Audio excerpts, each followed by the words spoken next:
papekaremakem papatnya papesan bawah Rahimam pundari kaksip Sabahia biantara suci Om kesam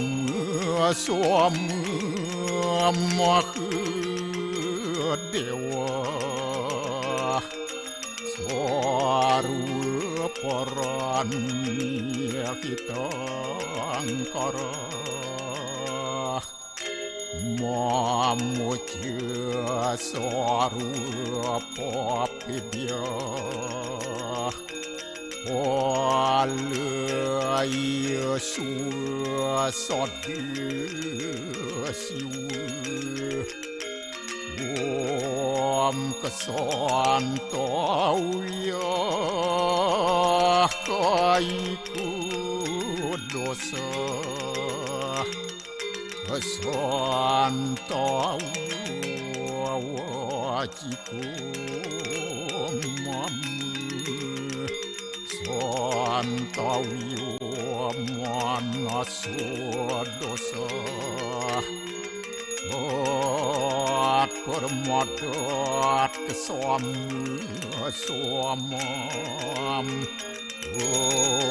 Om santi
Om Swastiastu. Pemirsa Bali TV seputar Bali kembali hadir dengan menyajikan sejumlah informasi menarik untuk Anda. Di antaranya adalah cegah bullying, tingkatkan rasa empati terhadap lingkungan sekitar.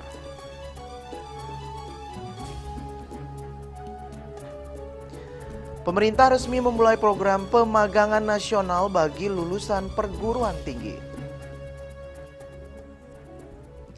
Jangan lewatkan juga informasi menarik lainnya yang sudah disiapkan tim redaksi kami bersama saya Dwi Puryawan.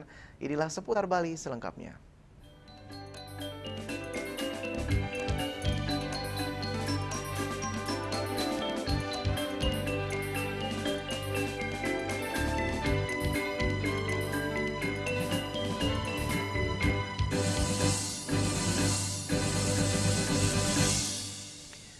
Pemirsa, di tengah kondisi sosial dan tekanan hidup yang dihadapi saat ini, pentingnya untuk memperhatikan kesehatan mental remaja yang merupakan fase penting dalam pembentukan jati diri dan nantinya menentukan arah masa depan. Dalam proses ini, keberadaan ruang aman dan lingkungan yang sportif sangat diperlukan untuk menjaga keseimbangan mental dan emosional remaja. Aman dapat diartikan sebagai tempat atau situasi di mana remaja merasa diterima, tidak dihakimi dan bebas mengekspresikan diri tanpa rasa takut. Dengan terciptanya ruang aman bagi remaja baik di rumah, sekolah maupun lingkungan pertemanan dapat menjadi wadah bagi remaja untuk berbagi cerita, meluapkan emosi, serta memperoleh dukungan moral. Ketika remaja memiliki tempat untuk didengar, resiko mereka mengalami stres berlebih, kecemasan, hingga depresi dapat diminimalisir. Selain itu, lingkungan yang suportif juga berperan besar dalam membentuk kesehatan mental yang positif. Dukungan dari orang tua, guru, dan teman sebaya menjadi faktor penting yang menumbuhkan rasa percaya diri dan kemampuan mengatasi tekanan hidup. Pendidikan tentang empati, komunikasi sehat, dan pengelolaan emosi juga perlu ditanamkan sejak dini agar tercipta budaya saling menghargai dan memahami satu sama lain. Tanggapan saya sih lebih banyak cerita ke orang-orang yang lebih dewasa yang ngerti tentang masalah mereka dan dekatin diri kepada Tuhan aja sih Kak. Itu baik sih kalau nggak ada kata baper dalam ejek-ejekan, semuanya santai aja. Sering berdoa aja kepada Tuhan, terus jangan masalahnya jangan dipendam sendiri, cerita sama orang-orang terdekat aja. Upaya menjaga kesehatan mental remaja menjadi tanggung jawab bersama. Masyarakat diharapkan mampu membangun ekosistem sosial yang lebih terbuka terhadap isu kesehatan mental, menghapus stigma negatif, serta menyediakan akses layanan konseling dan pendampingan psikologis yang mudah dijangkau. Tanggapan kita bagi orang-orang yang depresi sampai mengurung diri, mungkin itu kebiasaan dari kecil orang tuanya mungkin jarang diajak ngobrol atau gimana, dan mungkin di sekolah juga kadang tidak membuka diri sama temannya, jadi kayak lebih nyaman sendiri. Jadi bagi kita sih mungkin lebih open sama ke yang lain, kayak misalnya mulai ngobrol, mulai cari teman, jadi kalau misalnya ada masalah bisa curhat lah gitu. Mungkin buat teman-teman masih banyak alasan buat hidup lebih lama di dunia, jadi mending jangan jangan ngambil keputusan terlalu cepat. Dengan terciptanya ruang aman dan lingkungan yang suportif, remaja dapat tumbuh menjadi pribadi yang tangguh, berdaya, dan memiliki kesadaran diri yang sehat. Mereka juga memiliki kemampuan untuk menghadapi tantangan hidup dengan bijak, serta berkontribusi positif dalam menciptakan generasi muda yang peduli terhadap kesehatan mental dan kesejahteraan sosial. Bunga Widrayani, Bali TV. Berbagai kalangan sepakat bahwa perundungan atau bullying tidak dibenarkan dalam bentuk apapun. Perlu adanya pembekalan dan edukasi sejak dini tentang pentingnya manajemen diri, terutama dalam mengasah rasa empati terhadap lingkungan sekitar.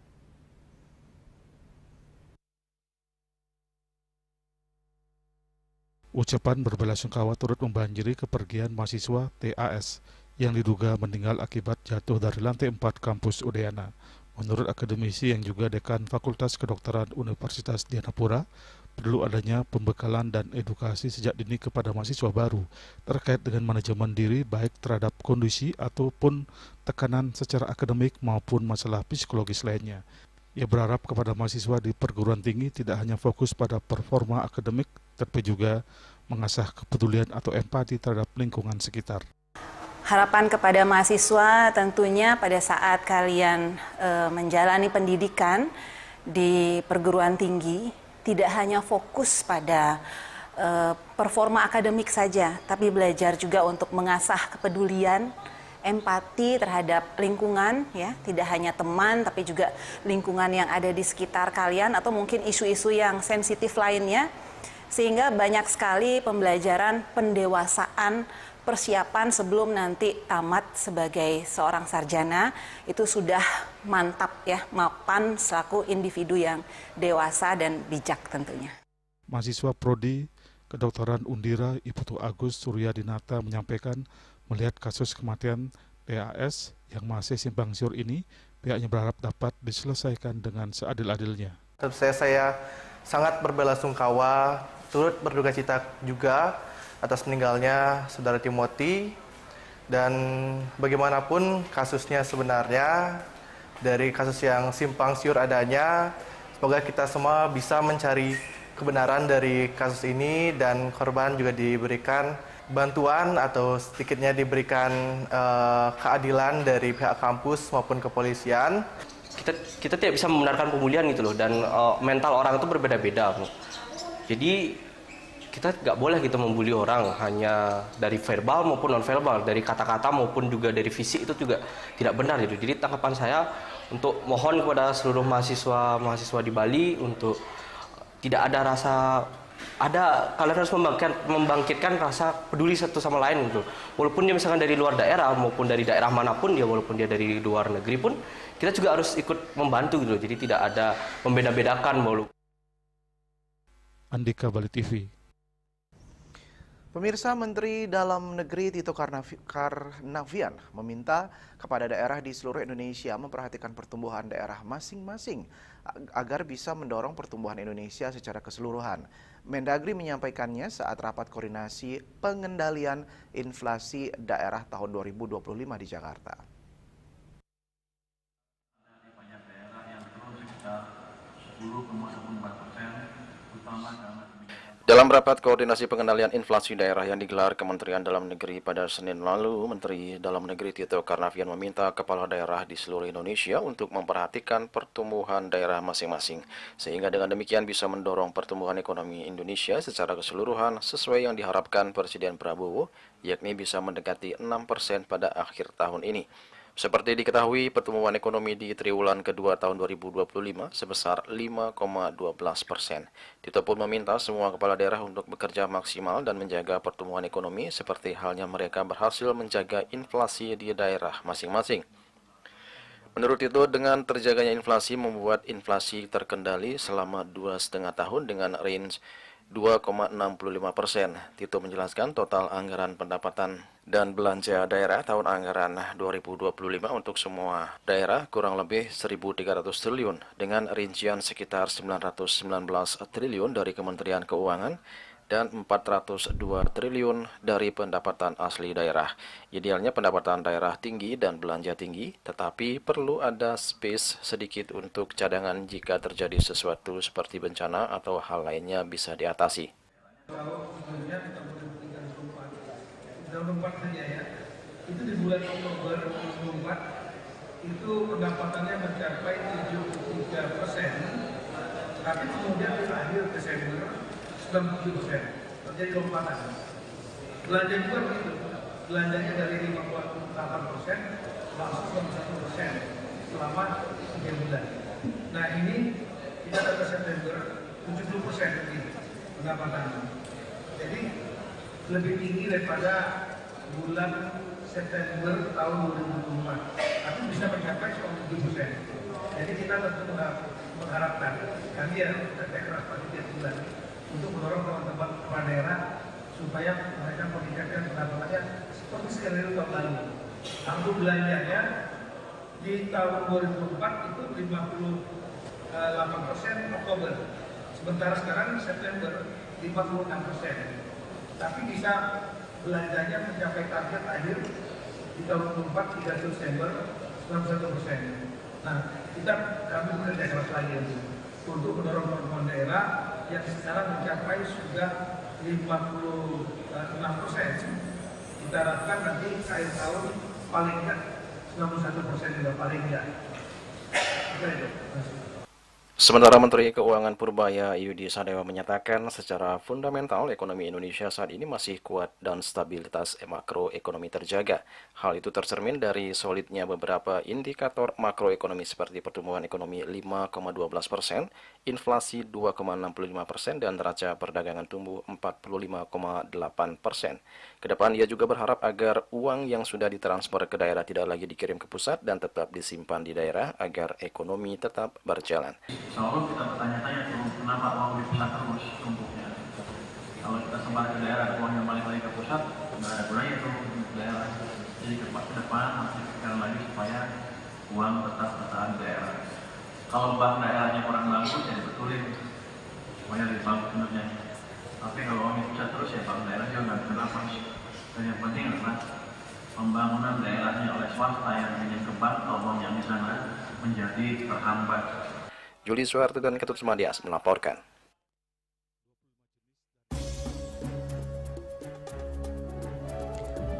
Tumpak Wariga Gubernur dan jajaran lakukan persembahyangan bersama dan penanaman pohon. Kami segera kembali dengan laporannya.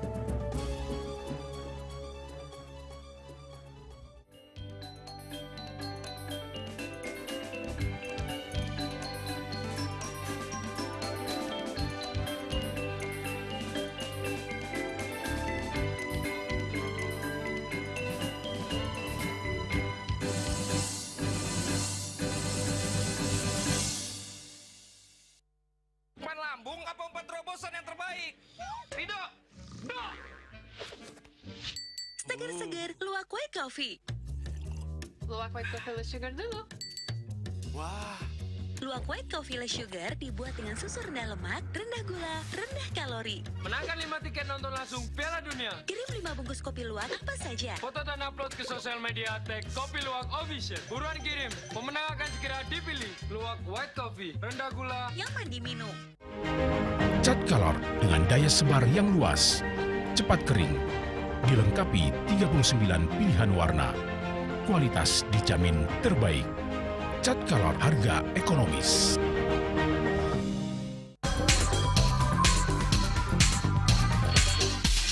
This indicates that Bali has recovered after the COVID-19 pandemic and has become the main destination for world tourists. However, Balinese menu choices are also getting richer, such as Sam-Sam Guling, Tupuah Balung, and Hawar Babi.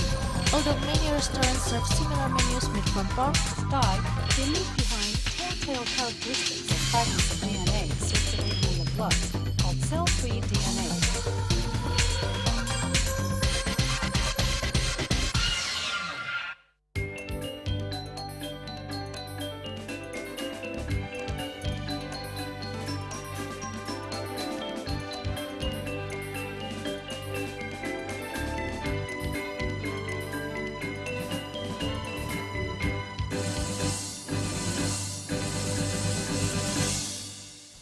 Pemirsa, bertepatan pada Hari Raya Tumpak Warega, Sabtu Kliwon Wuku Warega, Gubernur Bali Wayan Koster beserta OPD terkait melaksanakan persembahyangan bersama di Pura Pengubengan Besakih, Karangasem dan menanam ratusan bibit pohon di sekitar pura.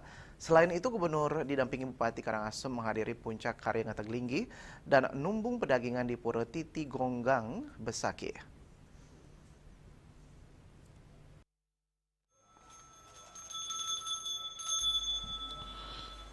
Momentum merayakan Tumpak Warega, Hari Pemulihan Tumbuh-tumbuhan dan dimanfaatkan secara maksimal oleh pemerintah Provinsi Bali dengan melaksanakan program gotong royong semesta berencana yang akan dilaksanakan secara masif. Kegiatan ini fokus pada penanaman pohon, penghijauan dan bersih-bersih sungai. Sebagai wujud bakti dan implementasi nyata haluan pembangunan Bali 100 tahun 2025-2125, Pemerintah Provinsi Bali mengumumkan penyelenggaraan gotong royong semesta berencana, sebuah kegiatan berskala besar yang mencakup penanaman 34.047 bibit pohon di lahan seluas 314,8 hektar, serta kegiatan bersih-bersih sungai di seluruh kabupaten kota. Ini merupakan perwujudan konsep Nangun Satkerti Loko Bali melalui pola pembangunan semesta berencana. Aksi ini diawali secara niskala lan skala pada Sabtu 25 Oktober 2025 bertepatan dengan Rahina Tumpak Warega Saniscara Kliwon Warega. Kegiatan simbolis dimulai dengan persembahyangan di Pura Pengubengan Besakih yang diikuti oleh OPD terkait Bupati beserta Wakil Bupati Karangasem. Rangkaian kegiatan dilanjutkan penanaman pohon secara simbolis. Pohon yang ditanam setidaknya 25 jenis dan merupakan pohon serbaguna untuk upakara, pangan, kesehatan, dan keseimbangan ekologis seperti durian, alpukat, cemara, dan pule. Sementara puncak kegiatan skala besar yakni penanaman pohon dan bersih-bersih sungai serentak akan dilaksanakan pada Minggu 26 Oktober 2025 di seluruh wilayah. Di hari Tumpak Warega ini kita menanam kembali supaya harmonis antara kita mengambil dengan memberi. Jadi tidak terus mengambil, tapi hari ini kita memberi, yaitu menanam supaya hidup ini menjadi harmoni, ekosistem alam itu menjadi terjaga dan lestari. Acara ini diselenggarakan secara serentak di seluruh kota Sebali. Bupati, wali kota atau wakilnya untuk melaksanakan upacara Tumpak Warega di puranya yang dipilih, dilanjutkan dengan secara simbolik penanaman pohon, dan kemudian akan dilanjutkan kegiatan gotong royong semesta berencana besok tanggal 26 melalui dua acara, yaitu penanaman pohon dan kemudian bersih-bersih sungai supaya di musim hujan nanti tidak ada lagi yang tersumbat, supaya tidak ada banjir.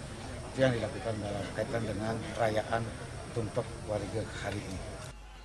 Dari Pura Pengubengan, gubernur dan rombongan berkesempatan tangkel atau menghadiri puncak karya Ngetaklingi dan numbung pedagingan di Pura Titigonggang Besakih. Sebelum melakukan persembahyaan bersama, Gubernur Koster juga sempat mengaturkan ayah dengan mundut Ide Betara dan Mepurwodaksina. Gubernur Koster juga melakukan penandatanganan prasasti di depan Pura Titigonggang.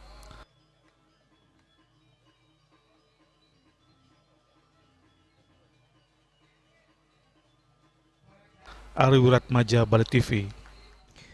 Program unggulan Bupati berkantor di desa kembali dilaksanakan oleh Bupati Tabanan Ikomang Gede Sanjaya yang kali ini menyapa langsung masyarakat desa Pujungan Kecamatan Pupuan Tabanan Jumat 24 Oktober.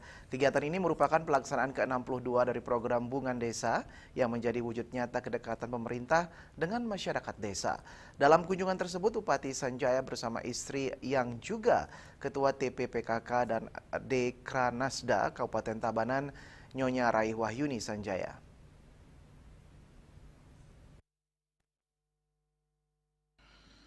Kegiatan Bungan Desa di Desa Pujungan turut dihadiri Sekretaris Daerah Kabupaten Tabanan, Sekretaris 1 TPPKK Kabupaten Tabanan, Nyonya Budiasih Dirga, anggota DPRD Kabupaten Tabanan, para asisten dan kepala perangkat daerah di lingkungan Pemkab Tabanan. Unsur Porkom Pincam Pupuan, Kepala Instansi Vertikal di wilayah Tabanan, Ketua TPPKK Desa Pujungan, beserta anggota serta para tokoh masyarakat dan warga setempat yang antusias menyambut kehadiran rombongan. Kegiatan dimulai dengan mengunjungi peternakan kambing milik I Gede Giri di Banjar Margesari, kemudian dilanjutkan ke perkebunan kopi milik Iwayan Warte di Banjar Margesari. Selanjutnya, kunjungan berlanjut ke tempat kerajinan rajut milik Neoyan Eka Santini, di mana Nyonya Rai Wahyuni Sanjaya berkesempatan merajut topi bersama para pengrajin. Ketua TPPKK Kabupaten Tabanan yang juga selaku Ketua Dekranasda Nyonya Rai Wahyuni Sanjaya juga memberikan apresiasi tinggi terhadap karya pengrajin rajut di Desa Pujungan. Lebih lanjut, Nyonya Rai Wahyuni menyampaikan harapannya agar kerajinan rajut Desa Pujungan semakin dikenal luas. Produk asli Pujungan yang memang sudah cukup dikenal karena pasarannya sudah sampai ke Denpasar dan juga sudah ada beberapa buyer seorang bule seperti itu ya. Kemudian kunjungan dilanjutkan ke keluarga terduga stunting dan melaksanakan pembuatan lubang biopori di lahan rumah milik warga setempat, disertai penyerahan alat dan tutup biopori.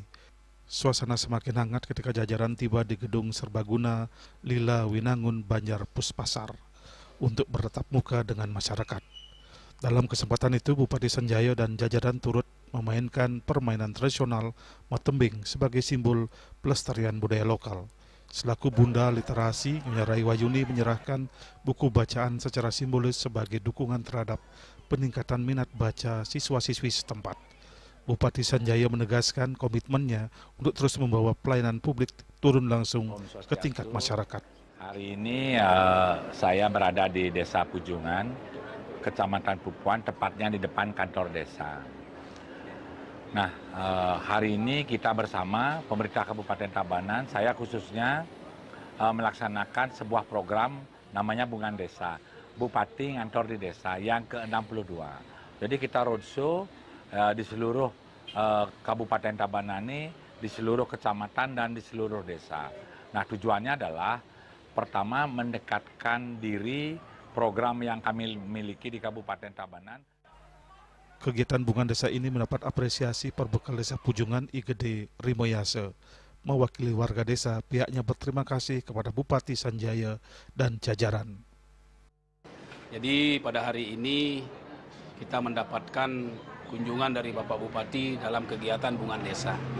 Jadi saya berterima kasih kepada Bapak Bupati beserta jajaran pemerintahan Kabupaten Tabanan telah menunjuk desa kami, memberikan kesempatan untuk diberikan kegiatan dalam bentuk kegiatan Bungan Desa tentunya.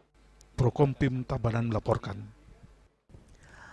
Polda Bali bersinergi dengan warga Desa Sumber Klampok, Kecamatan Grogak, Kabupaten Buleleng, melakukan kegiatan penanaman mangrove di Teluk Terima, kawasan hutan Taman Nasional Bali Barat pada 23 Oktober lalu. Kegiatan ini bertujuan untuk memulihkan ekosistem pantai dan mengurangi dampak perubahan iklim.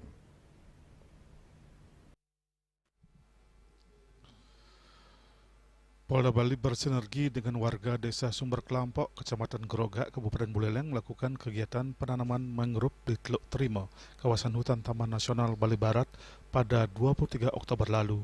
Kegiatan ini bertujuan untuk memulihkan ekosistem pantai dan mengurangi dampak perubahan iklim. Kegiatan penanaman 600 bibit mangrove di area pantai dihadiri oleh Dir Intelkam Polda Bali, Kombes Polisi Syahbudin, Bupati Buleleng yang diwakili PLT Kadis Kehutanan Buleleng, perwakilan Polres Buleleng, unsur TNI, Kejaksaan, PN Buleleng, Camat Grogak, tokoh masyarakat Sumber Klampok, dan masyarakat yang tergabung dalam kelompok sadar wisata. Masih dalam rangka pelestarian alam, untuk pelestarian satwa juga dilaksanakan pelepasan 70 ekor tukik di kawasan pantai Teluk Terima. Tiang selaku kelompok sadar wisata dan juga garda terdepan menjaga kawasan Taman Nasional dan melestarikan alam dan lingkungan. Dan dalam hal rangka ini saya ucapkan banyak terima kasih kepada Direktur Intel Polda Bali sudah bisa berpartisipasi turut serta dalam kegiatan penanaman mangrove dan pelepasan tukik pada hari ini 23 Oktober 2025. Kegiatan penanaman mangrove ini diharapkan dapat meningkatkan kesadaran masyarakat tentang pentingnya menjaga lingkungan dan mengurangi dampak perubahan iklim. Selain itu, kegiatan ini juga dapat membantu meningkatkan kualitas hidup masyarakat sekitar pantai. Ini sebagai motivasi yang luar biasa dari Kapolda Bali yang sudah peduli terhadap desa kami, dan kebetulan hadir juga Bapak Kepala Balai Taman Nasional yang secara langsung bahwasanya kami berdampingan dengan Taman Nasional Bali Barat dalam kegiatan konservasinya. Nah, ini sudah berkolaborasi dari sekian puluh tahun. Nah, tentu dengan adanya kegiatan ini nanti sebagai modal kami dan memberikan edukasi kepada masyarakat berkenaan dengan bagaimana kita menjaga alam semesta ini semakin asri dan nantinya mendapatkan hasil yang diharapkan. Kepala Balai Taman Nasional Bali Barat mengatakan kegiatan penanaman mangrove dan pelepasan tukik ini sangat penting untuk menjaga keseimbangan ekosistem pantai dan mengurangi resiko abrasi. Kita tahu bahwa pantai-pantai yang ada di Indonesia perlu dilestarikan dengan jenis endemis seperti mangrove sebagai upaya untuk mencegah abrasi, kemudian juga sebagai habitat satwa yang ada di hutan mangrove. Dan terima kasih atas inisiasi kegiatan ini dari Direktorat Intelkam Polda Bali yang bersedia untuk melakukan giat penanaman mangrove dan pelepasan tukik di pantai Teluk Terima. Dir Intelkam Polda Bali dalam sambutannya menyampaikan bahwa kegiatan ini menjadi wujud nyata kepedulian bersama terhadap kelestarian alam. Sekecil apapun perbuatan yang dilakukan diharapkan bermanfaat bagi anak cucunya.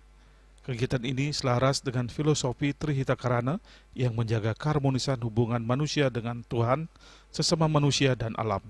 Penanaman pohon bukan hanya menjaga kelestarian lingkungan, tapi juga menanam harapan bagi masa depan yang hijau, lestari, dan penuh kebersamaan.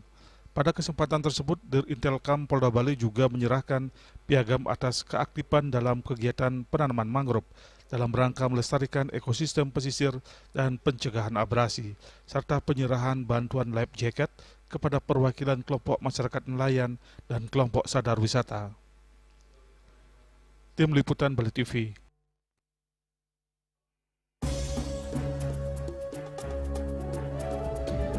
Kami akan segera kembali dengan informasi puncak karya memungkah Ngeteglinggih dan Caru Brospati Kalpe Agung di Pariangan Ratu Bagawan Penyarikan, Banjarbino, Kelot, dan Pasar.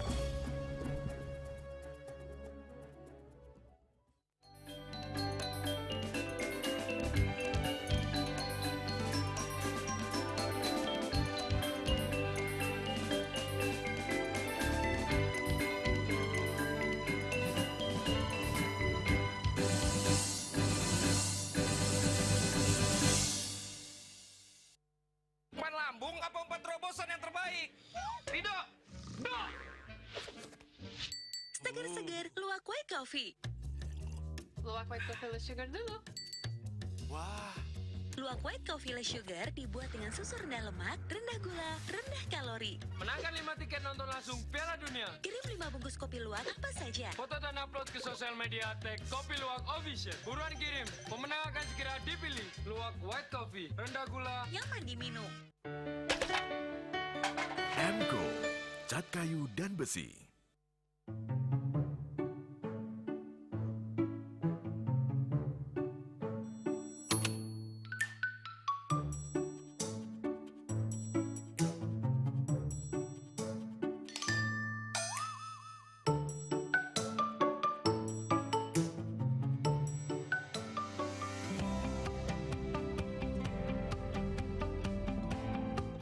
Om Swastiastu, Bidan. Om Swastiastu. Mari Bapak Ibu silakan duduk. Gimana Ibu? Bapak ada yang bisa Tiang bantu? Rencananya Tiang mau pasang KB, Bu Bidan. Ya, Bu Bidan. Soalnya anak kami masih kecil-kecil, Bu Bidan. Wujudkan keluarga berencana untuk menghasilkan keluarga berkualitas dengan ber-KB. Paskes selalu siap membantu itu. Di Kabupaten Bangli, Paskes sudah ada di mana-mana. Gratis, terjangkau, dan pastinya aman. Pilih KB yang sesuai dengan kondisi tubuh aseptor. Ada pil KB, KB suntik, kondom, implan, dan IUD. Kalau semua tidak cocok dan tidak ingin punya anak lagi, pakai MOW dan MOP. Untuk kesehatan ibu dan bayi Anda, percayakan sama Paskes terdekat. Masyarakat Bangli, rencanakan selalu pernikahan Anda. Mari ber-KB untuk mewujudkan keluarga berkualitas. Paskes di sekitar siap membantu kesehatan ibu dan bayi Anda.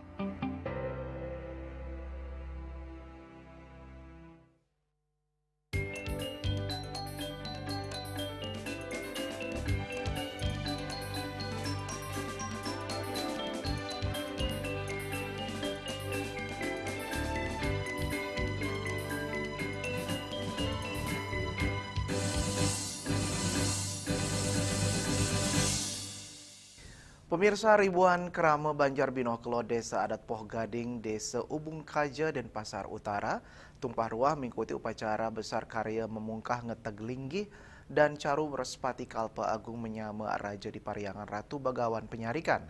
Puncak karya yang merupakan wujud bakti dan permohonan keselamatan ini dilaksanakan hari ini, Sabtu 25 Oktober 2025.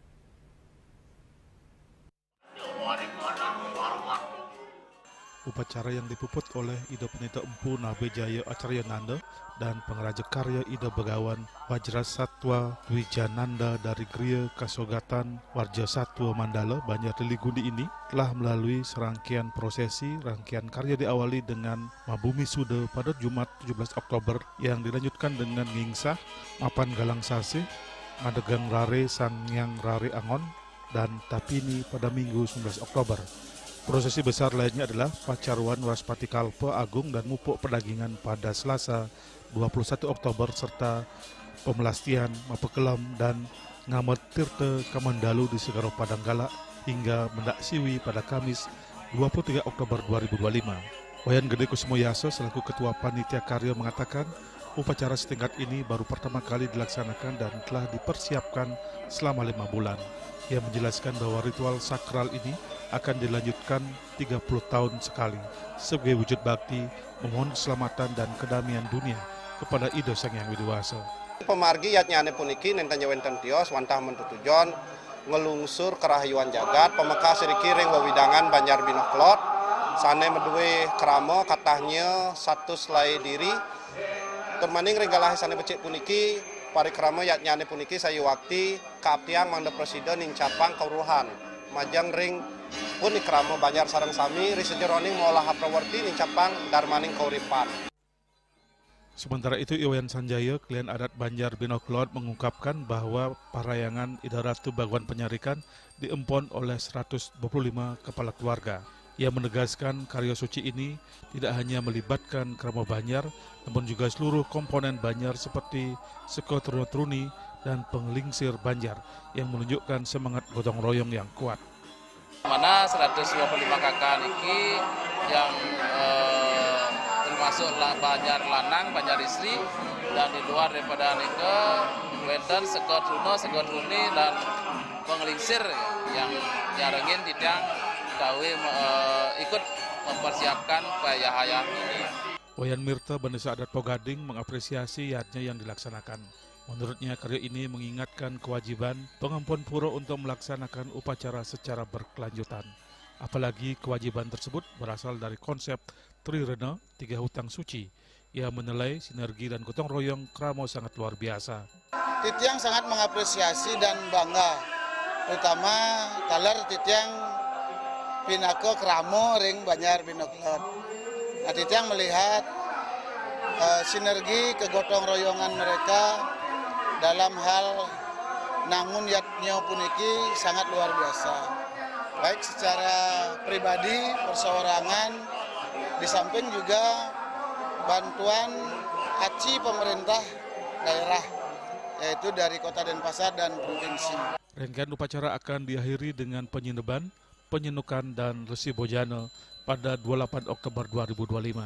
Total biaya yang dihabiskan mencapai kurang lebih 600 juta, bersumber dari cingkraman ditambah punya dari seluruh krama Banjar.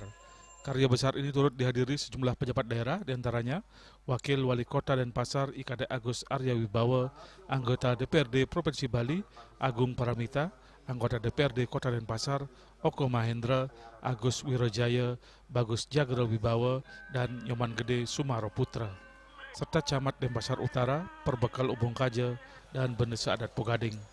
Sebagai bentuk dukungan, pemerintah Kota Denpasar memberikan bantuan belanja sesajen senilai 300 juta rupiah. Indrawan, Bali TV. Sementara itu, Universitas Udayana UNUD menyelenggarakan upacara akademik dalam rangka wisuda ke-171 yang bertempat di Gedung Auditorium Widya Sabo Kampus Jimbaran Sabtu 25 Oktober 2025. Jumlah wisudawan yang dilepas kali ini mencapai 700 orang dan hingga saat ini UNUD telah memiliki alumni sebanyak 132.854 orang.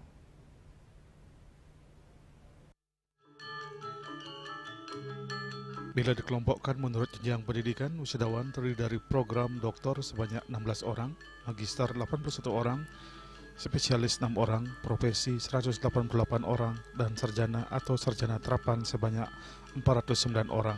Dari keseluruhan wisudawan terdapat 361 orang yang meraih predikat dengan pujian atau cum laude. Wakil Rektor Bidang Akademik UNUD, Profesor Inengah Sujaya, dalam laporannya mengatakan wisudawan didominasi oleh kaum perempuan yang jumlahnya 475 orang, sedangkan wisudawan laki-laki hanya 225 orang. Dari sisi prestasi akademik, IPK wisudawan perempuan lebih baik daripada laki-laki, di mana rata-rata IPK perempuan 3,81, sedangkan rata-rata IPK laki-laki 3,78. Masa studi rata-rata perempuan 6,01 semester, sedangkan laki-laki masa studinya 7 semester. Dalam kesempatan tersebut, Wakil Rektor juga mengucapkan terima kasih kepada keluarga wisudawan atas kepercayaan yang diberikan pada Universitas Udayana sebagai tempat pembelajaran dan pendidikan tinggi. Untuk memperoleh umpan balik informasi penting dari alumni sebagai perbaikan, pengembangan sistem dan pengelolaan pendidikan perguruan tinggi, baik fasilitas, pola pengajaran dan pembelajaran, proses serta pelayanan di Universitas Udayana, pihaknya juga mengharapkan peran serta para wisudawan untuk berpartisipasi dalam kegiatan Tracer Study Online yang dilaksanakan. Sementara Rektor UNUD, Profesor I. Ketut Sudarsana dalam sambutannya mengucapkan selamat kepada para wisudawan yang telah berhasil dengan baik menyelesaikan studi di Universitas Udayana. Keberhasilan ini adalah bukti nyata kerja keras di mana dalam proses penyelesaian studi tentunya banyak mengalami tantangan dan rintangan. Untuk itu pihaknya juga menyampaikan rasa bangga atas prestasi dan kegigihan para wisudawan melewati segala rintangan yang menghadang selama menempuh pendidikan. Rektor berpesan kepada seluruh wisudawan bahwa wisuda dan gelar yang telah diraih bukanlah akhir dari segalanya, namun merupakan awal dari tantangan baru dalam hidup. Selain itu, sebagai alumni merupakan representasi Universitas Udayana di masyarakat. Perilaku di masyarakat akan menjadi cermin kampus ini. Oleh karena itu, alumni diminta ikut menjaga nama baik alma mater dengan selalu berpikir, berkata, dan berbuat yang baik. Kami berharap bahwa semua lulusan ini nantinya dapat mengamalkan ilmu pengetahuannya di masyarakat dan juga membangun masyarakat dan juga nantinya tetap bisa menjaga nama baik Mater Universitas Udayana. Sementara perwakilan wisudawan dalam kesan pesannya menyampaikan anak agung Putri Santi Swarupini Sadaka Agribisnis dalam kesan dan pesannya menyampaikan perjalanan ini tentunya bukanlah merupakan proses yang singkat. Wisudawan datang dari latar belakang daerah, budaya dan juga kebiasaan yang berbeda-beda. Tidak bisa dipungkiri ada juga rasa khawatir dan ketakutan akan tuntutan perkuliahan yang akan dihadapi. Namun di balik setiap tantangan yang dihadapi, banyak pelajaran berharga yang diperoleh. Ia juga mengucapkan terima kasih kepada semua yang telah memberikan dukungan moral, materi, doa, bimbingan, dan membuka jalan untuk berkembang dan menopang serta berbagi semangat selama proses akademis ini. Humas Universitas Udayana melaporkan. Pemirsa, Elizabeth International Hotel dan Business School kembali menggelar wisuda ke-16 yang diselenggarakan di Bali Nusa Dua Convention Center. Sebanyak 1.040 wisudawan yang diwisuda kali ini berasal dari berbagai program studi, mulai dari program profesi 1 tahun, program 2 tahun, hingga program Sarjana Plus yang berkolaborasi dengan Universitas Tri Atma Mulia. Sebanyak 1.040 wisudawan berasal dari program profesi 1 tahun jurusan F&B Service sebanyak 354 orang, Room Division 155 orang, Culinary 170 orang, Front Office 118 orang, Pastry and Bakery 26 orang, Bar and Mixology 145 orang, Hotel Digital Marketing Program 1 dan 2 tahun sebanyak 14 orang. Untuk program profesi 2 tahun terdiri dari jurusan Hotel Supervision Management sebanyak 27 orang. International Program Hospitality Tourism Management sebanyak 10 orang, Food Entrepreneurship and Culinary Art sebanyak 11 orang, dan Starta 1 Sarjana Plus kolaborasi dengan Tri Atma Mulia sebanyak 10 orang. Mengusung tema utama Satya Bhakti Widya Dharma, Integritas Tanpa Batas. Gelaran wisuda ke-16 ini menjadi refleksi nyata dari nilai-nilai luhur yang selama ini menjadi pilar utama institusi. Tema tersebut tidak sekedar slogan, melainkan komitmen mendalam untuk melahirkan sumber daya manusia yang tidak hanya unggul secara teknis, tetapi juga memiliki kemurnian karakter dalam pengabdiannya. Direktur Elizabeth International Putut Sri Budani menjelaskan bahwa tema tersebut merupakan bagian tak terpisahkan dari 9 nilai inti core value yang dipegang teguh oleh kampus. Sejak berdiri 16 tahun lalu, Elizabeth International berkomitmen bukan hanya melahirkan SDM yang kompeten di bidang hospitality dan bisnis, tetapi juga membentuk pribadi yang berkarakter. Para lulusan dibekali dengan keterampilan terbaik sekaligus moral yang kuat untuk menavigasi masa depan di industri global. Hari ini adalah hari yang sangat luar biasa karena kami Elizabeth International menggelar wisuda yang ke-16 di BNDCC Nusa Dua. Tema kali ini adalah Satya Bhakti Widya Dharma. Satya artinya setia, jujur. Kemudian Bhakti adalah pengabdian atau loyalitas. Kemudian Widya adalah ilmu pengetahuan. Jadi Satya Bhakti Widya Dharma adalah komitmen untuk mengabdi dengan kesetiaan dan kejujuran, dilandasi dengan ilmu pengetahuan, dan kemudian dilandasi dengan value dari core value kami yang ada 9, yaitu integritas. Di tahun ini kami mewisuda 1.040 alumni yang 90% dari mereka sudah bekerja di industri.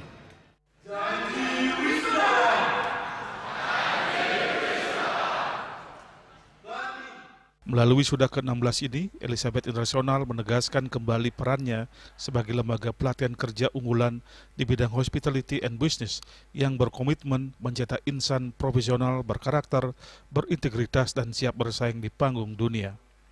Sukma Bali TV.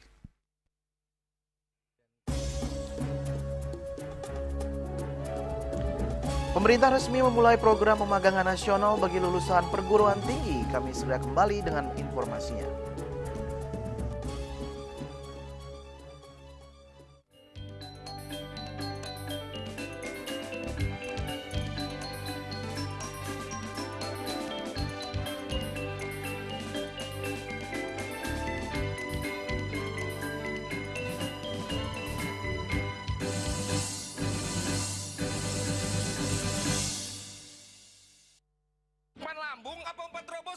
baik.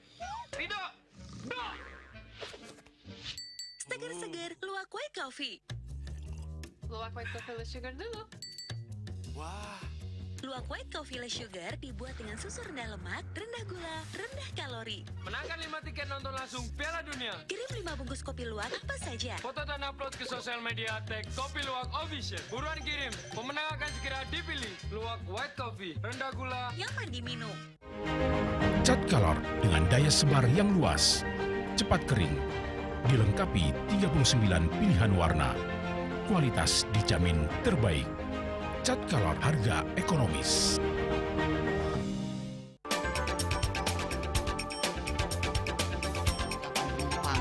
Pihak bandara telah melayani sebanyak 192.284 penumpang baik domestik maupun internasional. Operator mengatakan dari kunjungan wisatawan mencapai 3.000 pengunjung per hari tersebut. Ini mengacu pada perdagangan harga gabah yang juga semakin mahal saat ini. Kondisi itu pun membuatnya tidak maksimal memenuhi permintaan pasokan beras ke pelanggan dan loyalitas anggota Linmas. Hadir dalam kegiatan pelatihan dan pembekalan tersebut,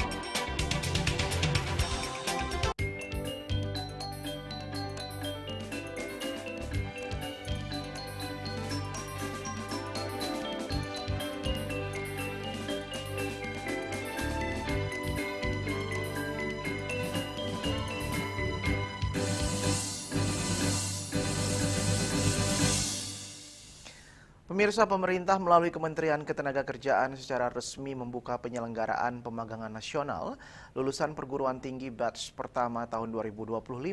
Penyelenggaraan pemagangan ini sebagai langkah strategis untuk memperkuat kompetensi dan meningkatkan keterampilan daya saing tenaga kerja muda Indonesia.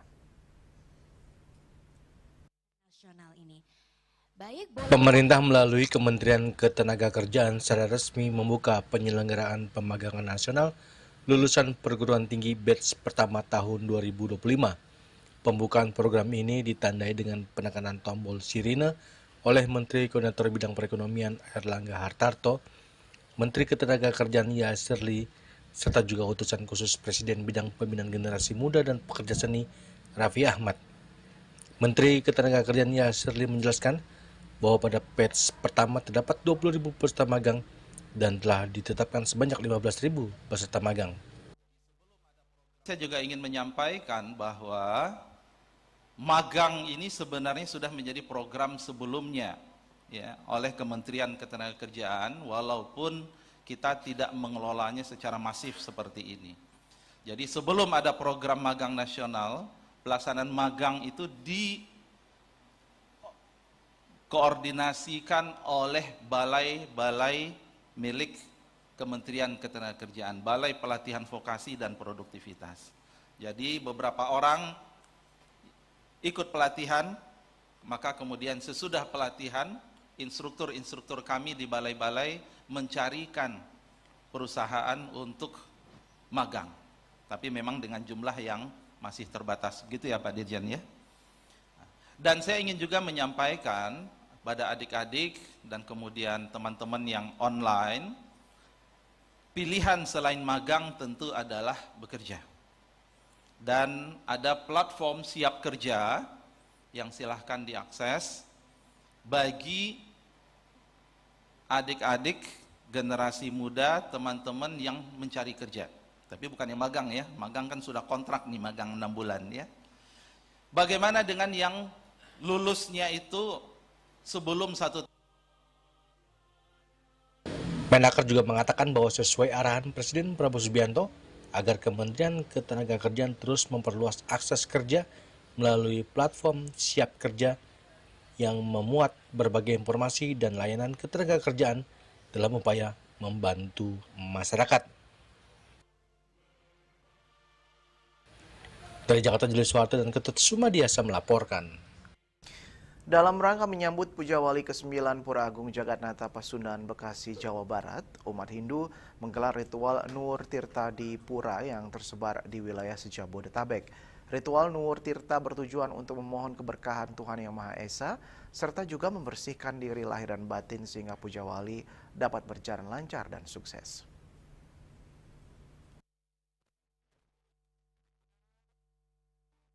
Dalam rangka menyambut Puja Wali yang ke-9 Pura Agung Jagannatha Pasundan, Bekasi, Jawa Barat, umat Hindu menggelar kegiatan ritual Nur Tirta di pura yang tersebar di wilayah se-Jabodetabek.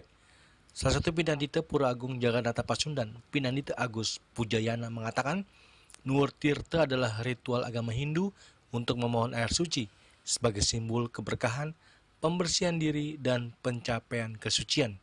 Kegiatan ini bertujuan untuk membersihkan diri lahir dan batin, serta memohon keselamatan bagi alam semesta, mencapai kesucian dan ketenangan, memohon keselamatan dan ketenangan hidup, baik secara fisik maupun spiritual. Kegiatan Nur Tirta juga mengundang Pekuluh Ide Betara, serta mengundang seluruh umat Hindu untuk hadir di saat Puja Wali pada tanggal 25 Oktober 2025. Pengurus umat keagamaan di Parayangan Agung Jagannatha Pasundan, Kabupaten Bekasi. Benjang besok akan dipuput oleh Ide Pandita Empu Putra Birudaksa Yaksa Acarya. Ya, beliau atas perkara berkenan hadirnya ya, hadir dan kebanggaan kita. Ya, hari ini kita Nur Tirta ke beberapa pura, termasuk ke Pura Parayangan Agung Jakarta, terus ke Candi Jiwa, dan beberapa pura yang terdekat seperti Pura Agung Ketubuana, Pura Sanggubuana, Kerawang, pura yang terdekat. Itu adalah kita sebagai umat di sini ingin ada rasa keterikatan. Memohon juga ide betara yang melinggih di masing-masing pura yang kita tuur ini agar merestui juga Puja Wali kita di sini. Selanjutnya juga dengan Nur Tirta ini kita mengundang juga Pralingga Ide datang, termasuk umat-umatnya, sehingga ada keterikatan secara emosional bahwa Hindu ini pura ini bukan punya kita saja di sini kabupaten, tapi punya seluruh umat. Dengan harapan-harapan ini sehingga nanti Puja Wali yang kita harapkan berjalan dengan baik. Dari Bekasi, Jawa Barat, Juli Soeharto dan Ketut Sumadiasa melaporkan. Dalam rangka menyambut Puja Wali ke-25 Pura Agung Wiradharma Samudra Cilandak, umat Hindu warga Cilandak dan sekitarnya mengikuti kegiatan Santi Puja yang dipuput oleh Ide Pandita Dharma Putra Paseban dari Geria Rempoa, Tangerang Selatan. Kegiatan Santi Puja menjadikan momentum agar umat Hindu dapat meningkatkan keharmonisan Trihita Karana dalam kehidupan sehari-hari.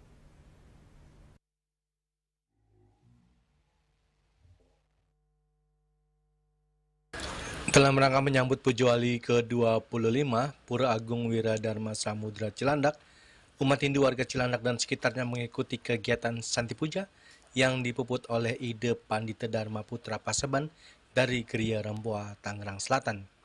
Salah satu ketua panitia Puja Wali yang ke-25 Pura Agung Wiradharma Samudra Cilandak, Imade Sucipto, mengatakan Santi Puja adalah upacara persembahan dalam agama Hindu yang bertujuan untuk memohon kedamaian, ketenangan, dan keharmonisan. Ritual ini dilakukan untuk menyingkirkan energi negatif, mendapatkan pelindungan Tuhan Yang Maha Esa, serta memohon agar Puja Wali diberikan kelancaran, kesuksesan, serta agar umat Hindu dapat meningkatkan keharmonisan Trihita Karana dalam kehidupan sehari-hari. Ini Puja Wali sangat spesial bagi kami, khususnya pengampuan Pura Agung Wiradharma Samudra, yang dimana kita punya tema adalah meningkatkan harmonisasi Trihita Karana dalam kegiatan ritual untuk mencapai yatnya Satwika. Kenapa seperti itu? Karena kita yakin bahwa dalam melaksanakan yatnya tentunya kita harus melaksanakan Trihita Karana. Gimana kita terhadap alam, kita harus menjaga kebersihan dan merawatnya. Terhadap sesama kita biar nggak ada kalau ngayah ya kita tulus ikhlas, jangan menyalahkan satu pihak sama lain, benar-benar guyup. Nah, kita selaras juga kehadapan Ide Sang Yang Widibasa. Nah, Santi Puja ini adalah kita memaknai dengan apa? Kita ini selain teren, supaya guyup. Tidak hanya PSN saja, tapi bagaimana warga kita harapkan untuk ikut berpartisipasi dalam Santi Puja untuk apa? Berdoa sama-sama supaya apa yang kita cita-citakan tercapai, apa yang kita kerjakan berhasil sesuai dengan makna Puja Wali. Demikian sih. Seperti diketahui bahwa Pujawali yang ke-25 jatuh di tanggal 25 Oktober 2025. Dari Jakarta, Julius Warta dan Ketut Sumadiasa melaporkan.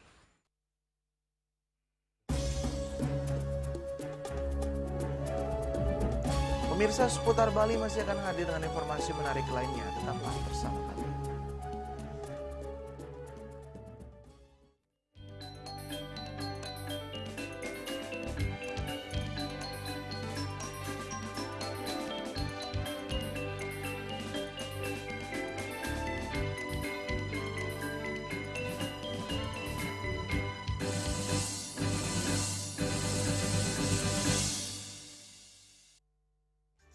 Untuk mewujudkan Kelungkung yang unggul dan sejahtera dengan spirit Gemasanti, tidak boleh lagi ada anak yang terlahir kurang gizi atau stunting. Kita harus cegah bersama. Ayo, mulai dari sekarang. Pernikahan dan kehamilan harus direncanakan.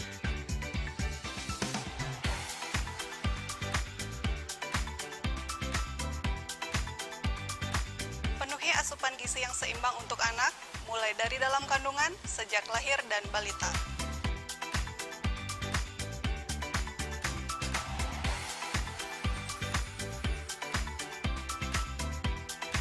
Jaga sanitasi dan kesehatan lingkungan.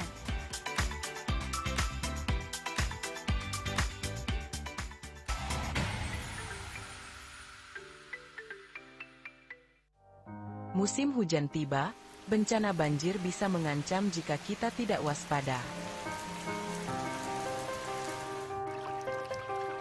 Kebiasaan buruk seperti membuang sampah sembarangan bisa menyumbat aliran air.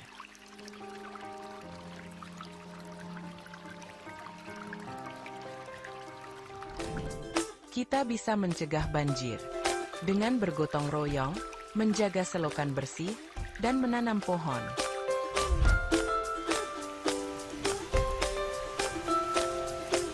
Siaga di musim hujan, jaga lingkungan kita. Bersama, kita bisa terhindar dari banjir.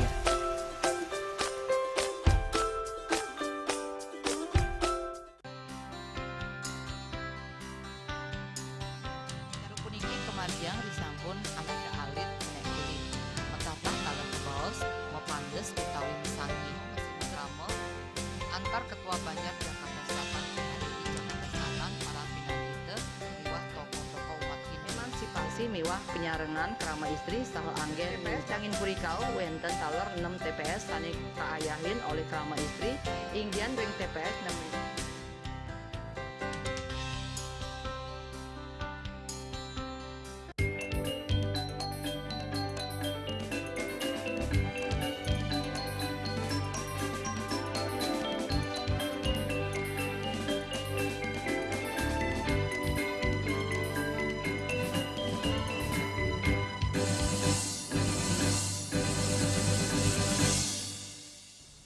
Pemirsa, wacana perlunya adanya reformasi sistem perizinan berusaha berbasis risiko atau online single submission atau yang lebih dikenal dengan OSS agar lebih sinkron dengan kondisi dan karakteristik daerah, khususnya Bali, mendapat tanggapan dari praktisi hukum yang juga seorang advokat alit Nusantara.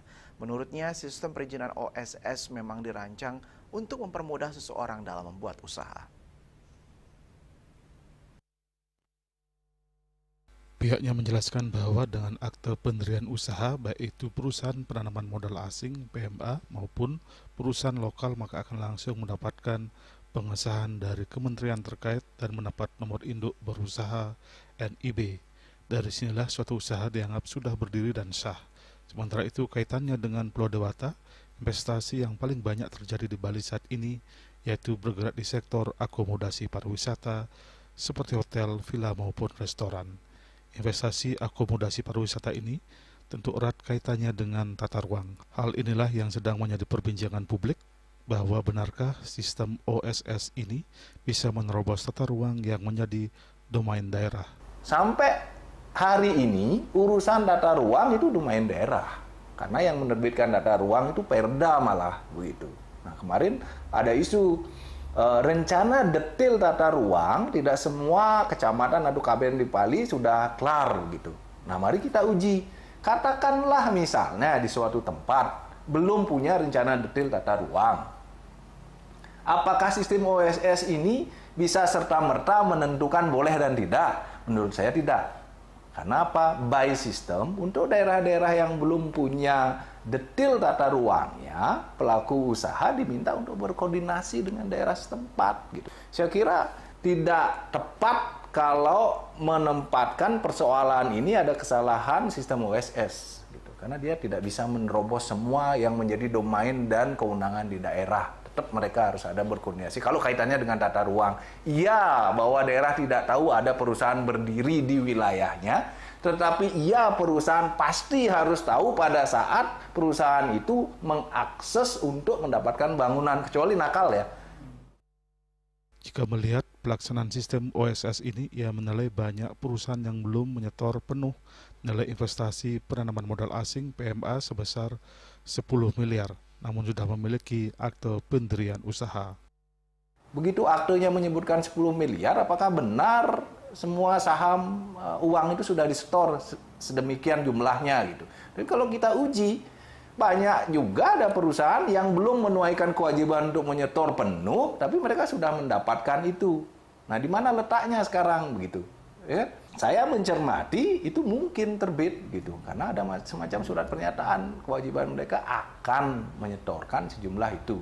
Nah, katakanlah misalnya sekarang selama 1 tahun mereka diwajibkan untuk menyetor secara penuh. Setelah 1 tahun berjalan siapa yang mengontrol? Kalau belum disetor penuh seperti apa mekanismenya? Nah, kalau saya setuju kalau sama sekali tidak aktivitas, baiknya perusahaan itu ditutup. Tapi kalau dia sudah melakukan aktivitas, belum mencapai syarat minimal, saya kira daerah juga berkepentingan. Ini kan urusannya ekonomi dan lain-lain gitu. Tapi ini domain pemerintah ya. Untuk seperti itu. Dia memang ada wilayah-wilayah kontrol yang tidak terkontrol untuk wilayah-wilayah tertentu. Andika Bali TV.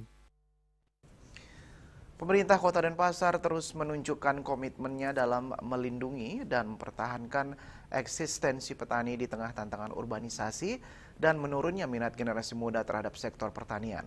Salah satu langkah konkret yang ditempuh yakni dengan memberikan asuransi perlindungan kecelakaan kerja bagi para petani melalui program BPJS Ketenagakerjaan. Kepala Dinas Pertanian Kota Denpasar, Anak Agung Gede Bayu Bramasta mengungkapkan jumlah petani yang tercatat sampai saat ini berjumlah 4.200 orang yang terdiri dari petani pemilik dan hampir 80% petani penggarap. Untuk melindungi para petani, Pemkot telah mendaftarkan dalam program BPJS Ketenagakerjaan sebagai bentuk perlindungan sosial jika terjadi kecelakaan kerja dan meninggal dunia. Karena ketentuan aturan maksimal umur 65 tahun, jumlah petani yang bisa diikutkan dalam asuransi ini hanya sekitar 1.500-an petani. Petani yang tercatat di kami itu sekitar 4.200-an jumlah petani ya, termasuk ada petani pemilik dan hampir 80% adalah petani penggarap. Tapi yang dimasukkan asuransi karena memang aturan asuransi maksimal berumur 65 tahun, jadi yang kita masukkan dalam asuransi ketenagakerjaan petani sekitar 1.500-an petani. Bila terjadi kecelakaan kerja atau meninggal, petani bisa dapat klaim sampai beasiswa anaknya sampai kuliah, seperti ini kan. Sehingga itu jaminan dari pemerintah kota bahwa melindungi sektor pertanian. Selain memberikan jaminan sosial bagi petani, Pemkot Denpasar juga berupaya menjaga keberlanjutan lahan pertanian di tengah derasnya alih fungsi lahan. Langkah yang ditempuh antara lain perbaikan infrastruktur irigasi sawah, pemberian bantuan benih dan pupuk, serta program asuransi usaha tani padi untuk melindungi hasil panen dari risiko kerugian akibat bencana alam. Kota Denpasar sebagai ibu kota Provinsi Bali menjadi pusat perekonomian yang rawan terjadinya alih fungsi lahan pertanian. Melalui berbagai program perlindungan dan dukungan tersebut, pemerintah berharap profesi petani tetap bertahan dan mampu menarik minat generasi muda untuk menekuni sektor pertanian. Winarto Bali TV. Dan kini kami sampaikan informasi perakiraan cuaca untuk kabupaten kota di Bali berlaku hari ini.